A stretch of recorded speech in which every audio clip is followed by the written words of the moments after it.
नमस्कार दोस्तों, मैं हूं ममता तिवारी और आप सभी का स्वागत करती हूं मेरे चैनल ममताज वे में। कैसे हैं आप सब? तो ये बताने के लिए कमेंट बॉक्स में जय माता दी हमेशा की तरह ज़रूर लिखिए। तो चलिए आज हम इस वीडियो में जानेंगे कि हर सुहागिन औरत को किस 8 बातों का ध्यान देकर अवश्य चलनी चाहिए। वो कौन सी 8 बातें हैं? आपको जीवन में इन 8 बातों को कभी भी भूलनी नहीं चाहिए। तो ये आप ज़रूर फॉलो करिएगा, बिल्कुल मत भूलिएगा, आगे से ध्यान रखिएगा। अगर नहीं करती हैं तो भी तो वो 8 बातें क्या हैं, तो चलिए आज मैं आपके साथ शेयर करूंगी। तो आप बने रहिए मेरे साथ मेरे चैनल पर। अगर आपको मेरा वीडियो पसंद आता है तो प्लीज़ आप मेरे चैनल को सब्सक्राइब कर दीजिएगा, बेल आइकन को प्रेस कर दीजिएगा, जिससे मेरे वीडियोज़ के नए नोटिफिकेशन आप लोगों के पास सबसे पहले पहुँचे। तो चलिए शुरू करते हैं कि वो 8 बातें कौन सी हैं। सबसे पहला हमारा जो नियम है वो सबके लिए है, सिर्फ सुहागिन औरत के लिए ही नहीं है, सभी के लिए है। जिसको श्रद्धा है वो कर सकता है। पूजा अपने घर में आप ज़रूर करिए, 2 मिनट ही करिए या 10 मिनट ही करिए या 1 घंटा करिए, लेकिन पूजा ज़रूर करनी चाहिए। घर में जैसे जानते हैं पूजा नहीं करने से मन में जैसे सुकून नहीं मिलता है, लगता है कि हम किसी का कुछ चुराए हैं। धक धक धक धक सब मन में होते रहता है और मन जो है बहुत विचलित होते रहता है, कहीं इधर जाता है उधर जाता है, माइंड हमेशा जैसे लगता है कि बेचैन सा रहता है। वही अगर आप पूजा करके आते हैं तो भले कुछ मिले ना मिले, लाभ जब देना होगा तो भगवान देंगे ही, लेकिन मन में ना जैसे बहुत तसल्ली सा मिलता है, सुकून फील होता है कि चलो हमने कुछ अच्छा कर्म किया, अपने जीवन में कुछ हम अच्छा कर रहे हैं। तो इसलिए आपको पूजा अवश्य करनी चाहिए। जो ही हैं जितने मनुष्य हैं सबको अपने घर में बिना पूजा पाठ किए, सुहागिन औरत हो या कोई और भी हो, कभी अपने मुख में अनाज मत खाइए। चाय वगैरह आप पी लीजिए, च्यवनप्राश वगैरह भी खा सकते हैं। बहुत सारे लोग हैं कि वो भूखे नहीं रह सकते हैं। ड्राई फ्रूट्स वगैरह भी खा लीजिए अगर आपसे नहीं रहा जाता तो, लेकिन अनाज वगैरह बिना भगवान को भोग लगाए, बिना उनको प्रसाद अर्पित किए हमें खुद खाना पीना शुरू नहीं करनी चाहिए। पूजा हमें अवश्य करनी चाहिए। बिना पूजा पाठ किए मन में कभी शांति हमें नहीं मिलती है, ज़िंदगी में भी नहीं मिलती है। वही आप 2 मिनट भी भगवान का अगर नाम ले लेते हैं, अपने पूरे दिन भर के दैनिक कार्यों से निकाल कर भी शाम को कम से कम एक आरती आपको ज़रूर अपने घर में शाम को गानी चाहिए। दिया जलाने के साथ ओम जय जगदीश हरे तो कम से कम गा लीजिए।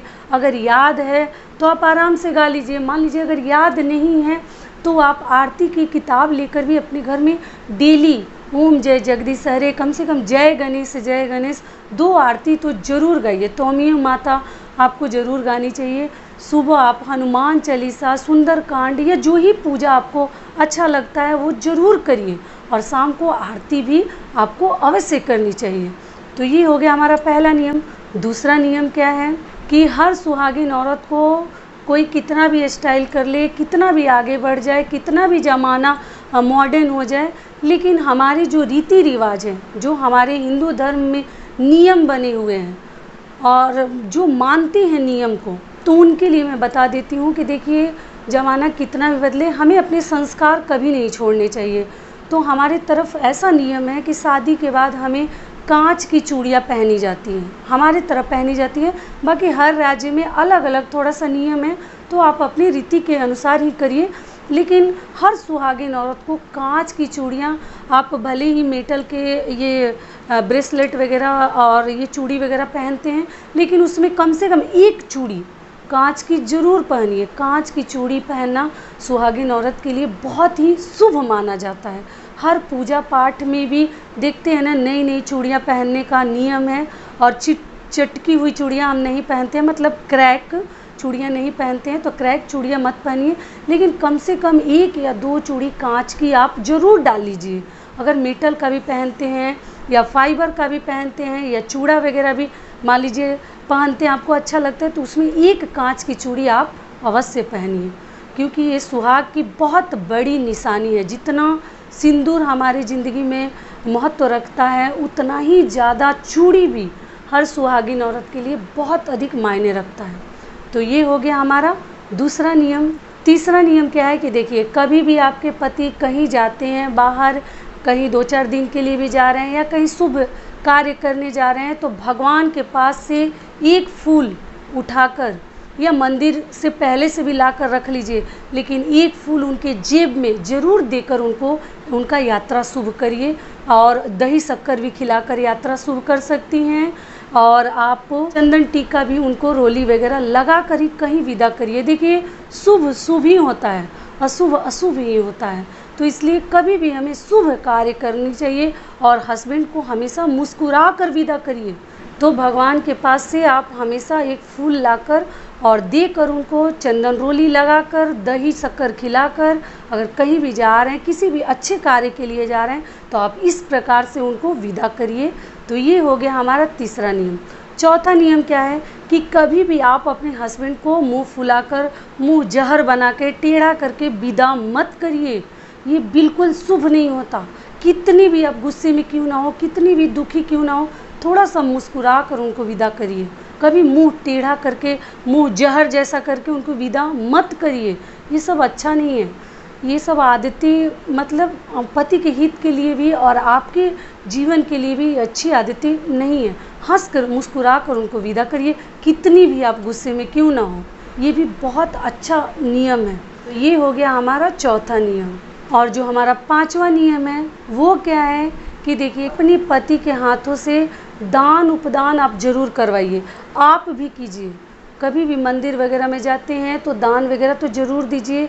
किसी भी व्रत त्यौहार में जहाँ दान किया जाता है, क्योंकि लेडीज़ जो हैं, महिलाएं जो हैं, वो तो करती ही हैं व्रत वगैरह में, लेकिन पति लोग कहीं ना कहीं रह जाते हैं, वो दान नहीं कर पाते हैं। तो उनसे ना, जैसे जिस व्रत त्यौहार में, जैसे मकर संक्रांति वगैरह में, दान वगैरह भी उनके हाथों से भी थोड़ा ज़रूर करवाइए। मंदिर वगैरह में भी उनसे दान करवाइए। जहाँ बहन बेटी को देने का नियम है, वहाँ भी उनसे खुलकर दान करवाइए। ऐसा नहीं है कि जितनी कमाई है, जितना हम कमाते हैं, सब वो हमारे लिए ही है। तो इसलिए बहन बेटी को देने के भी लिए थोड़ा सा भी आप खर्च करिए, वो भी दान में ही जाता है। कभी भी एक सुहागिन औरत को अपना बिछुआ और अपनी पायल कभी नहीं उतारनी चाहिए, जो कि मैं अपने लास्ट वीडियो में भी बता चुकी हूँ। तो एक बार फिर आपको याद थोड़ा सा दिला दे रही हूँ कि कितना भी गर्मी हो, कितना भी पैर में खुजली हो रहा हो, तो पायल मान लीजिए किसी कारणवश उतारना भी पड़ जाए, तो बिछुआ भूल कर भी नहीं उतारनी चाहिए। तो ये हो गया हमारा पांचवा नियम। छठा नियम क्या है कि किसी भी व्रत त्यौहार में हमें अच्छे से तैयार होना चाहिए। तो किसी भी व्रत त्यौहार में जो सिंदूरा होता है, जिससे हमारी शादी होती है, उस सिंदूरा से ही आपको अपनी मांग में उस दिन सिंदूर लगाने चाहिए, किसी भी व्रत त्यौहार में। तो ये हो गया हमारा छठा नियम।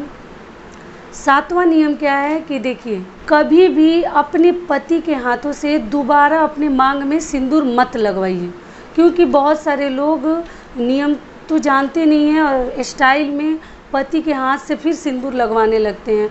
तो ये सही नहीं है। नियम, एक बार जब शादी होती है तभी पति के हाथों से मांग में सिंदूर भरा जाता है। दोबारा कभी भी आप अपने पति के हाथ से सिंदूर मत लगवाइए। आठवां नियम क्या है कि हमारे पति का जो बेड है, बिस्तर है, हमेशा वो साफ़ रहना चाहिए। आप गंदा मैला वगैरह पर उनको ना सुलाएं। हमेशा अपने बेड वगैरह को, मतलब बेडशीट को आप चेंज करते रहें, साफ़ सुथरा बेड को रखें। तो क्योंकि गंदा वगैरह रहने से भी नेगेटिव एनर्जी जो है, ऊर्जा उत्पन्न होती है। तो इसलिए अपने घर को, बेड को साफ़ सुथरा थोड़ा सा रखिए। अब बेडशीट वगैरह हमेशा आप साफ़ और कलरफुल, ज़्यादा उदास और जैसे बोलते हैं ना जेंटल कलर वगैरह मत डालिए, थोड़ा रंग बिरंगा रखिए। कलरफुल बेडशीट वगैरह का आपको चयन करना चाहिए। तो ये हो गया हमारा आठवां नियम। तो इस तरीके से आप अपने जीवन में हंसी खुशी से रहिए। तो यहीं तक का था हमारा वीडियो। आशा करती हूँ कि इस वीडियो से आप लोग को थोड़ा सा लाभ मिलेगा। फिर मिलती हूँ एक नए वीडियो में। तब तक के लिए नमस्कार। स्वस्थ रहिए, सुरक्षित रहिए और अपने जीवन में हमेशा खुश रहिए।